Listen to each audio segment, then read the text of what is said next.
cent. So it doesn't make it possible for the opposition, for example, to freely express their views. It doesn't make it possible for the opposition to freely mobilize political strength, and force in order to actively engage the processes that will lead to change. That is a problem. So if this still continues in the Gambia, then obviously there's no space for the opposition to even be successful at all. Yes, I agree with you. That's the problem, and nobody expected the dictator to behave differently. But you see, in 1996, in 2001 during the elections, his share of the votes dropped from 56 to 53%. That's right. But in that year, the opposition boycotted the elections, which I think was a mistake because the man was quite unpopular, and even when they boycotted it, he won 56% of the 53% of the votes, having dropped from 56. The point is that the rules of engagement, the rule of law, multi-party system, pluralism, all these things are permitted under the Constitution. And even though he tries to circumscribe them, he tries to abuse power, he tries to mobilize violence to deal with the opposition and so on, it is up to the opposition to devise strategies to deal with this government. And I think that Jawara is beatable. Because from what we saw, from the very period he got power in 1994 onwards, we saw a certain decline, which made it necessary for him to resort to violence. And so it is still possible for the opposition to defeat it if they unite and they work hardly. Right. Dr. Pokwedo, I'll have you pause briefly. I'll return to you and then we will explore what needs to be done in order to restore sanity. The opposition movement, your movement, movement for moral something. The Gambian Moral Congress. Great. Now, let's look at particular key areas of the country: Gambia, education, infrastructural development, energy, healthcare. How is it like in Gambia? Do people get free access to health? People get reasonably priced access to health? How are these systems in your country? The health sector is in a very dilapidated state. When Jammeh came, he built 2 or 3 hospitals. And because he said the colonialists didn't do anything and the previous government also did not. Because as soon as he came to power, he needed justification. So he went into populist programs. He built 3 huge edifice hospitals and named all of them after himself. After himself. Yeah, one. And these are functional. After his father, the other one after that, and so he did those things. And he told Gambians, now I have built hospitals for you. Junkunjame Hospital, the one in Farafenya, and so forth. But these hospitals, in fact, the buildings are, some parts of it are beginning to collapse. There are no doctors in these hospitals, no drugs, and Gambians still have to pay through their nose in order to get healed. People are depending on private clinics and pharmacies. You go to the hospital, there are no drugs. You go to hospitals, the roofs are leaking. Serekunda Hospital, for example, you go down there, the roof is leaking. Patients are sleeping on the floor. You find even urine sometimes on the floor in these places. Mosquito infested. If the best place to catch malaria in the Gambia is in the hospitals. I see. That's the best place. That best describes our health system. So is this the same with education also? Oh, the educational system is very sad. That hurts me. It pains me deeply because education is the single most transformational tool. And any nation that aspires greatness must develop its educational system. In the Gambia, before Yahya Jammeh came, President Dawda Jawara, Gambia was on the rise educationally. The quality was exceptional. The Gambia had one of the best civil service in the entire continent. Today, you'll find grade 12 graduates not even capable of speaking one correct, proper sentence. You give them an essay to write, it's very sad. The educational system is horrible. There are too many schools are popping up everywhere, but quality is what is lacking. Quality is what is lacking. Even the University of the Gambia, you come across graduates, it is not their fault because the government is not focusing on delivering service. President Jammeh is busy on keeping himself in power.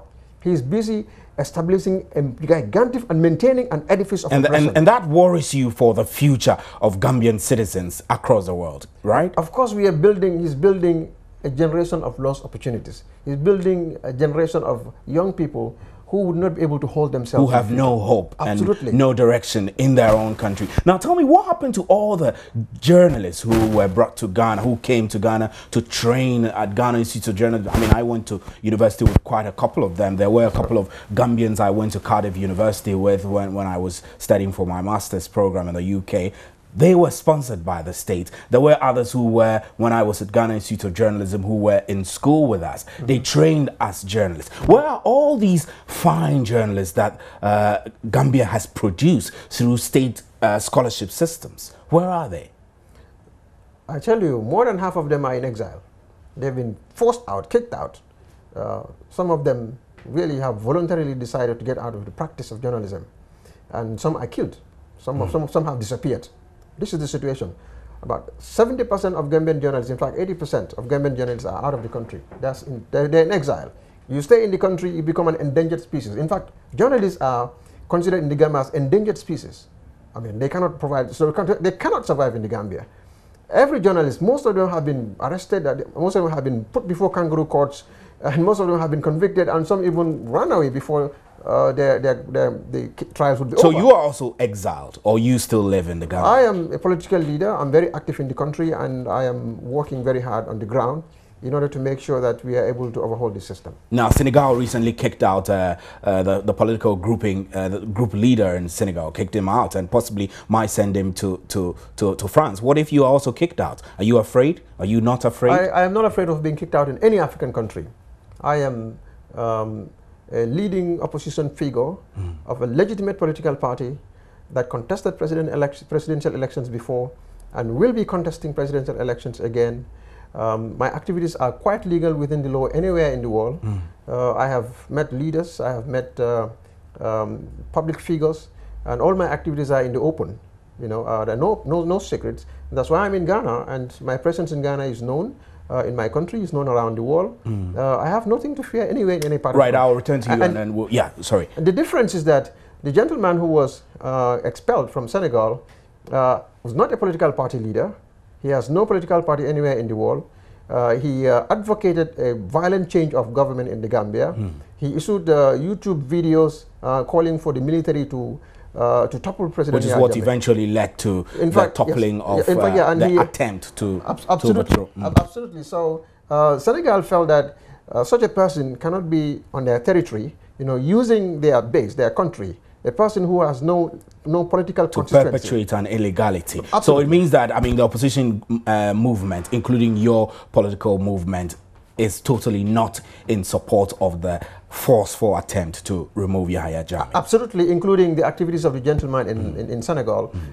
We would not endorse that at all. That's right. Okay, I'll have you hold briefly. Dr. Kojo Pokwedo, I'll finish with you. Now, when we look at the scenario and the picture that has been painted, do you think African leaders and ECOWAS leaders must be perhaps rethinking the strategy of engaging Yahya Jammeh on free speech and democracy in that country? Dr. Pokwedo, if you can hear me, I'm asking if you feel that African leaders must re-strategize in dealing with the Gambian situation. Well, I think I lost Dr. Pokwedo as a political science lecturer at the University of Ghana, but we're grateful that you could join us. No, let me finish with you. A lot has gone on. You have traveled. You told me that you have traveled. You are engaging, mobilizing political support to ensure that possibly you can win through fair means the next elections. What are your chances? Are you confident that this can happen? Can you ever win against Yahya Jammeh? Our strategy is very simple, and this is just a united opposition. We have an opposition coalition. We have GOC and we have G6. We came together in 2011, you know, and we decided that we will not go to elections with Yahya Jammeh without comprehensive electoral reforms. We have to change this stone that is keeping him in power. We have to change the manner in which voters cards are acquired. We know that there are thousands of people who acquire voters cards, non-Gambians, and we know where they come from, and we know who their loyalty is. You know, we must change that system. We have to have equal access to information dissemination infrastructure. We must be able to campaign around the country unrestricted. We must be able to sell our programs and our ideas to the public, to the voters, freely. And these are fair. I mean, these are fair demands, really, for any electoral or democratic reform. But this is what is absent in the Gambia. But have you made that proposal to civil society groups, to government himself? What's Yahya Jammeh saying about these positions? We made these proposals. We actually engaged the Elections Commission in Gambia several times on this. Even before the last parliamentary elections, we told them to hold on, and the opposition is willing to be patient to wait for the Elections Commission to implement these reforms. And once they are implemented, we are willing to go to the polls. And we voluntarily want to hold on and give them the opportunity and support them in raising the resources to implement the reform programs. And what feedback do you get? The feedback we got is, sorry, we cannot. Election schedule, timetable is there, we will go ahead. We cannot entertain your views. And you have been lobbying African leaders, ECOWAS leaders as well? And when that happened, then we, the opposition party, said, well, our hands are tied. You know, in other words, we have been thrown on the floor, our hands are tied, and we are still asked to fight.